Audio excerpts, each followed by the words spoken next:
Hi, I'm Jeff Day, Senior Editor of Woodworking Books for Rodale Press. And I'm here in the Rodale Editor's Shop with Bill Hilton, fellow editor, who happens to be our main router head. You know, I really enjoy woodworking. It's something I've done for a living, it's something I've taught others to do, and in my current job I read and write and think and talk a lot about woodworking. But the high point is always getting in this shop and actually making something. It's a great shop. We've done a lot of woodworking here and built a lot of projects. Stick around. I guarantee that in the next half hour, you're going to pick up a few router tips, maybe even a few you haven't seen before. They're tips that we've picked up from some of the best woodworkers in the country, and plans for any of the jigs we use you'll see included in an insert in the video. But the main thing I think you'll see is that there are as many ways to solve woodworking problems as there are woodworkers. Me, for example, I like to keep things simple. Take these cabinet signs I just dadoed. There's nothing new about the T-square I used to make the cut. The arm is perpendicular to the crossbar, and because you guide the router against the arm, the resulting dado is square with the edge of the cabinet. The arm's long enough that you can cut through both sides in a single pass. It saves time, but more importantly, it ensures that the dados will line up and that the cabinet and sides will be square when assembled. Unfortunately, locating a dado usually involves a lot of measuring. You have to know the exact distance from here to here in order to set the fence. And that usually involves some number like 3 7/64. It's not easy to remember, and it's not easy to lay out either. Let me show you how I set up this cut. The key is this spacer. I made it by guiding a router against a fence and cutting through a piece of masonite. Without measuring, I've automatically got a piece that tells me the exact distance from the layout lines that I need to set my T-square. I just put the spacer against the layout lines and put the square against it. I'll clamp the square in place, and as long as I use the same router and bit, I'll never have to measure again. I like to double check to make sure that this is properly aligned, and when I'm sure that it is, I make the cut.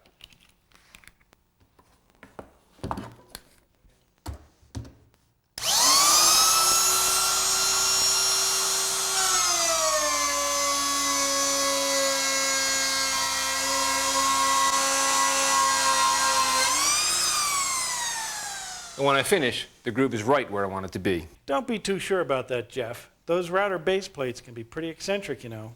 I've got that covered, Bill. You see this spot on the base plate? Yeah. It solves the problem you're talking about. Here's the problem. I just knew this conversation was going to come up. Ah, the board with the wandering dado. You guide a router along the fence to cut a groove, but as you can see, the groove wanders a little. In fact, Bill, this groove wanders a lot. Well, so I exaggerated the veer a little bit. I wanted the errancy to be perfectly evident. Okay. So the groove's not absolutely straight. Is something wrong with the fence? No. Something's wrong with the router's base plate. It isn't perfectly centered on the router. In this case, it was really eccentric. If you turn the router as you're guiding it against the fence, you can force the bit away from it. This spot reminds me to keep the same part of the router against the fence for the entire cut. Now, Bill, as long as you're here, you've been touting this double bar jig for routing dados. Is it really that much different than the T-square? Well, Jeff, I do use a T-square, but I think this jig is easy to set up and more versatile. I use only this router with it and only with a 1/2-inch bit. Yet I can adjust this jig to cut grooves and dados up to about 1.25 inches wide. Great. I've got a couple more grooves to route. Do you mind if we give this a try? Be my guest. I see that you have the sides lined up with the tops flush. Now, measure and mark just the top of each dado. All you need is a tick mark. Okay.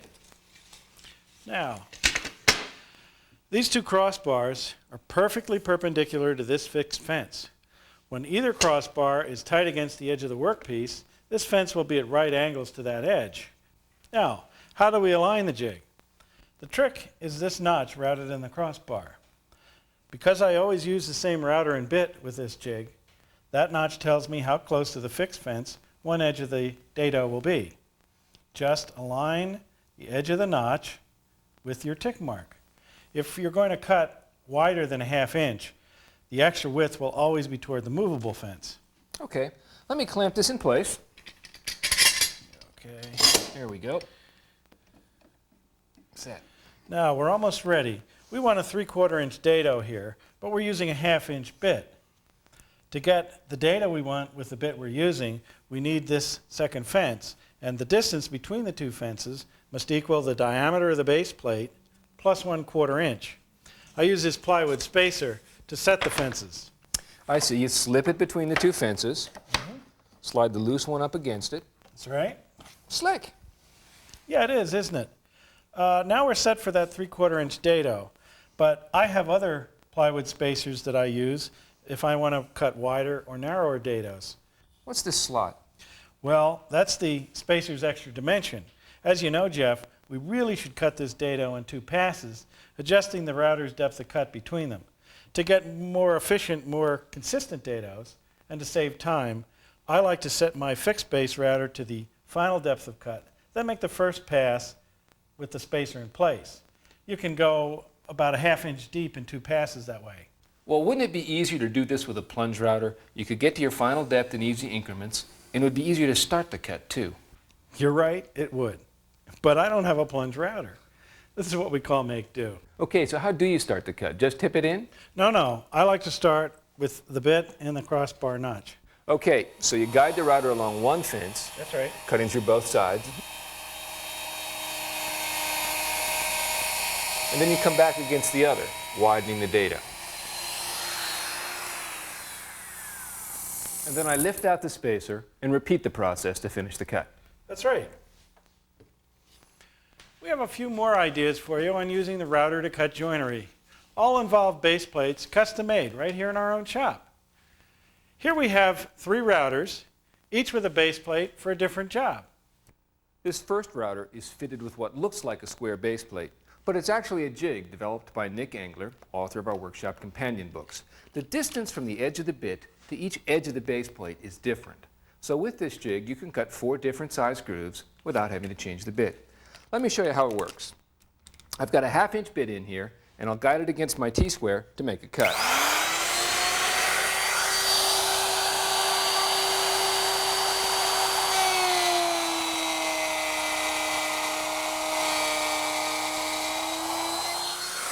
Now I'll take the side marked plus 1/8 and put it against the pin.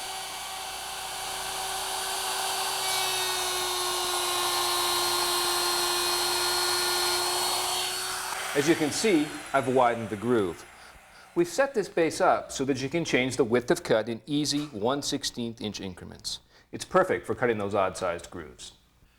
This second router has a bigger base plate whose purpose is probably evident. It's a homemade edge guide. One of the biggest complaints I have is about the crummy edge guides that come with otherwise great routers. What usually happens is these set screws vibrate loose and the guide slowly slides away from the position you've set. You don't notice it, and your work's ruined. Well, on this guide, these knobs won't vibrate loose. It's got a good bearing surface, long, deep, and it's well waxed. I can adjust this guide from a position tangent to the bit out to one about 10 inches away. With this guide, I can make a straight bit, cut a rabbet, or cut a groove. It all depends on where I lock the guide. Want to try biscuit joinery? Cut the slots with your router. This clear round base plate makes it easy. The hole in the base is the key. The nice thing about biscuit joinery is its simplicity. You mark the center of the slot, and then you cut it with a quick in and out motion of the tool.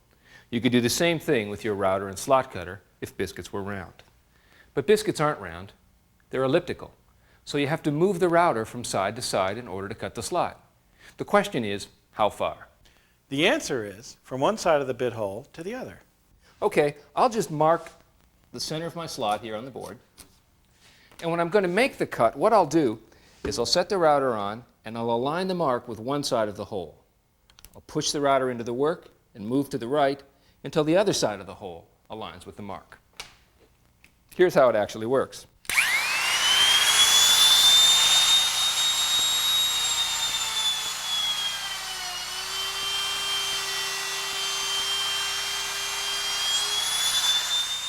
Done. I've just routed a slot perfect for a size 20 biscuit.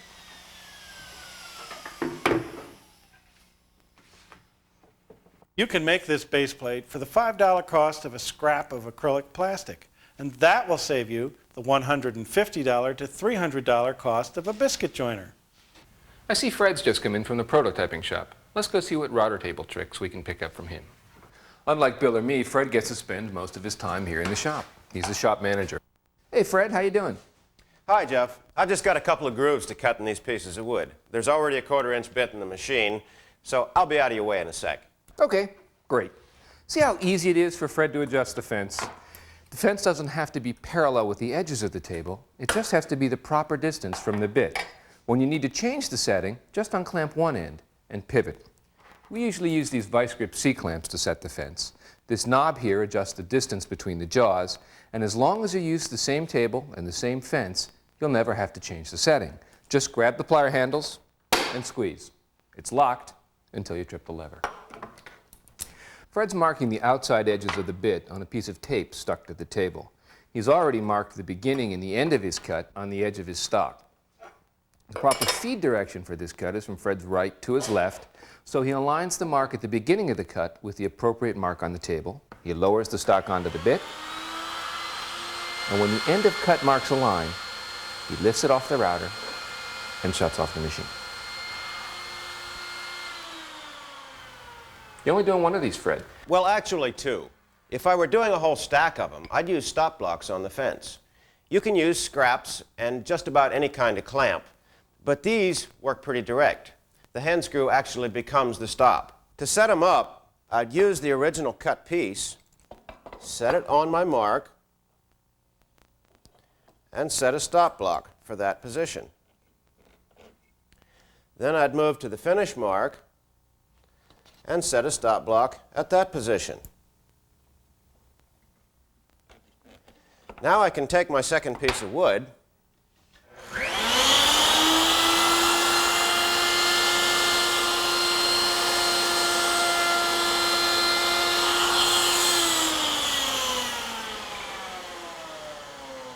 see? Same cut.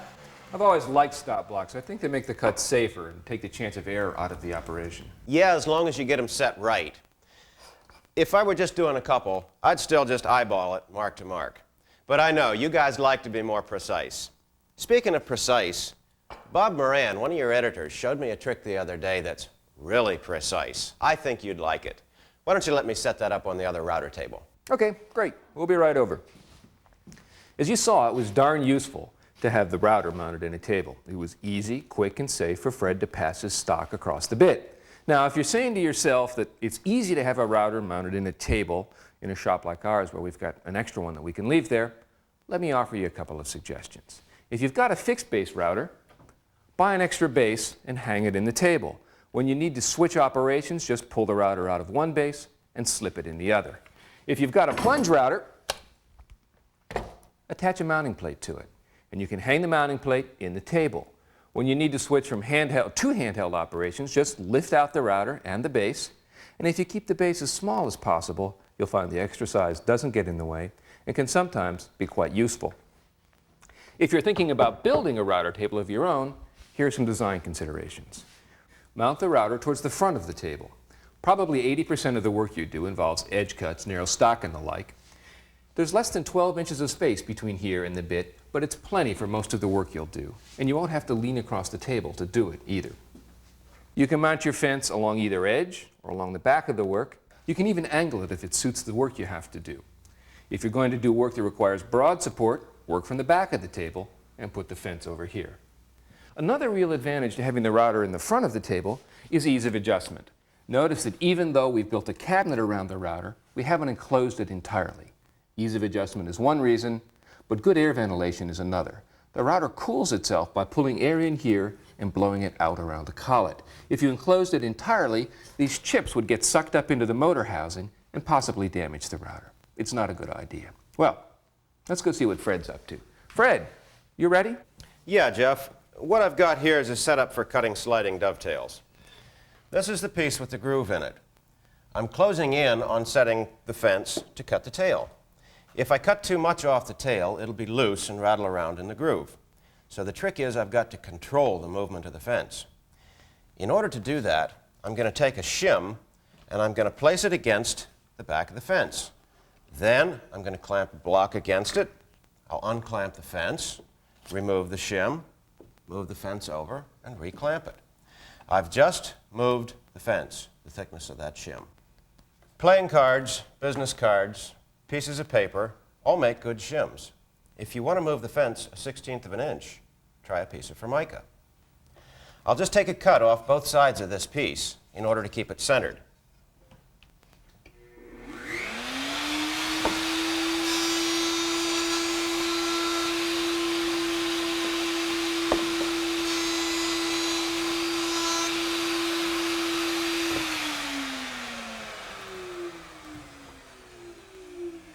Pretty good fit, no? It's great, and this would work either way, wouldn't it? You put the shim and the block behind the fence to take a deeper cut, but you could put them in front of the fence to take a shallower cut.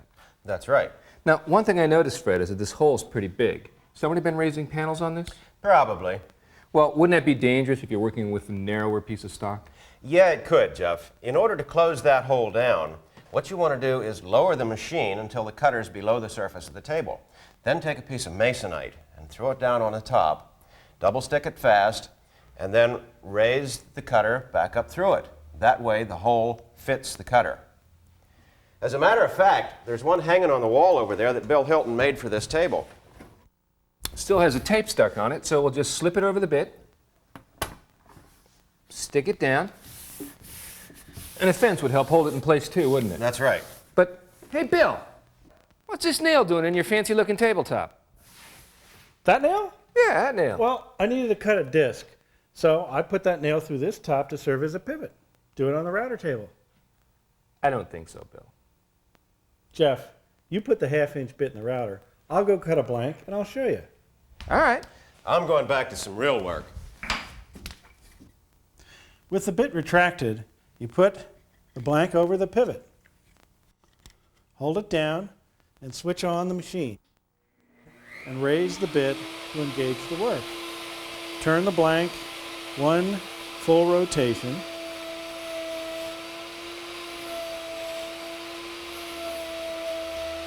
Raise the bit a little bit more and turn the blank again. Eventually, the bit comes through.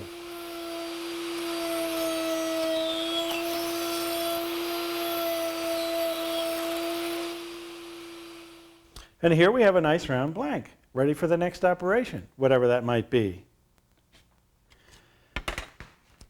This works well with a plunge router because this micro adjusting knob raises the bit straight up into the work.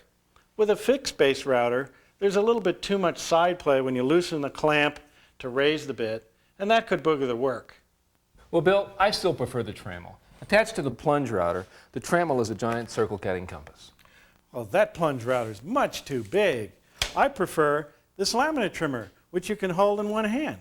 But Bill, the plunge router makes it easy to start the cut and to deepen it after each lap. With a fixed base router, you're just going to gouge the work trying to start it. Well, you do have to practice, but it can be done. I say manageability is a big plus in this kind of operation. One hand on the pivot, the other on the router. You don't need 3 horses to spin a 1/4-inch bit. Well, look, you choose whichever router you want to get. Personally, I've only got one, so it doesn't take a lot of thought. I'm not about to go out and buy another router just to route circles. But whichever router you use, the process is still the same. You drive a screw through the trammel and into the stock. Or better yet, drill a pilot hole all the way through the stock. That way you can work on both sides of the stock, and you won't have to cut so deeply either. That pilot hole business was a good point, Jeff. But what if I don't want a hole in my work? What if a pilot hole is going to mess up my tabletop? Here's a trammel I made that uses my favorite tape, that double stick stuff, carpet tape. This pivot base is the critical part. Put the tape on it and stick it to the work. If the center point is really important, mark it with extended crosshairs, then align the corners of the base with those lines. That's why it's a square, so you can do that. As I said, put the tape on the base and put the base on the work. Now we just get the trammel point in the base and we're ready to cut.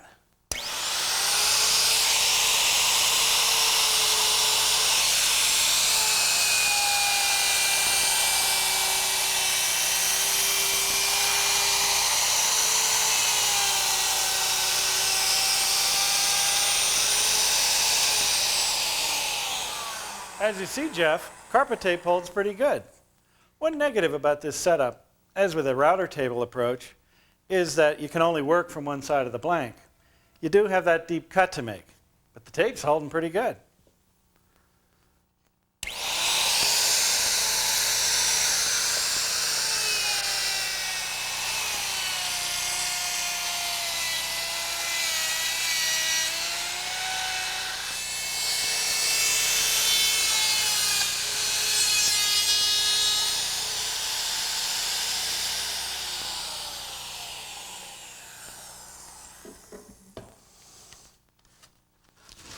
Not too shabby, huh?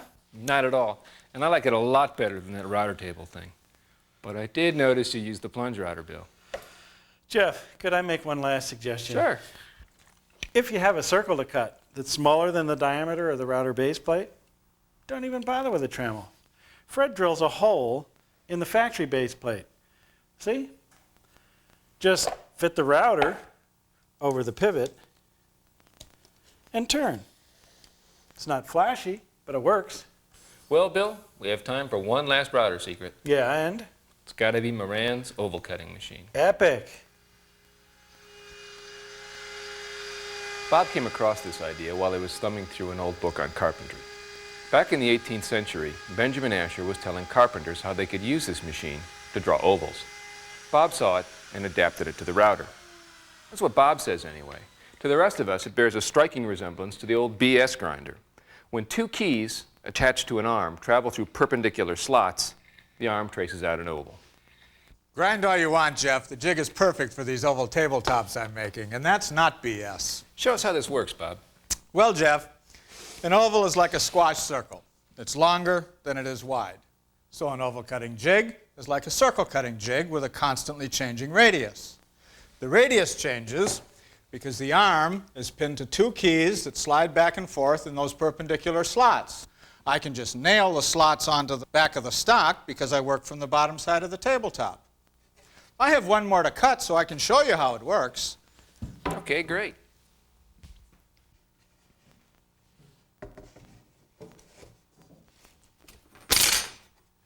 First, you draw two center lines on the stock, one the long way and one the short way.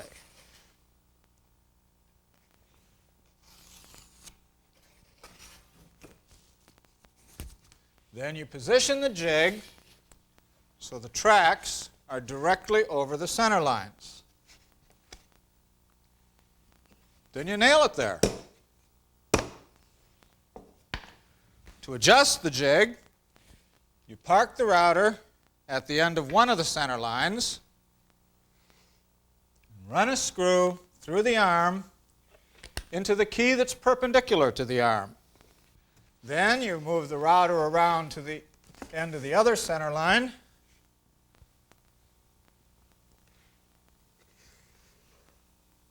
and run a screw through the arm into the other key. As you can see, the screws go through pre-drilled holes in the arm, so the key is free to pivot. And you can make minor adjustments by moving the router back and forth on the trammel rods. What do you think? Will that give me a reasonable coffee table? Looks like it to me. How do you keep this from shifting as you work? Shh. I scarfed some of Bill's double-sided tape and used it to stick 80 grit sandpaper back to back. I just slip it in between the stock and the work surface, and it doesn't go anyplace. And I see your work surface is an expendable piece of plywood rather than the bench top. Well, thanks a lot, Bob. It's been quite an education. My pleasure. Just don't tell Bill I took his double-sided tape. Well, I see our time's up. Thanks for sticking around.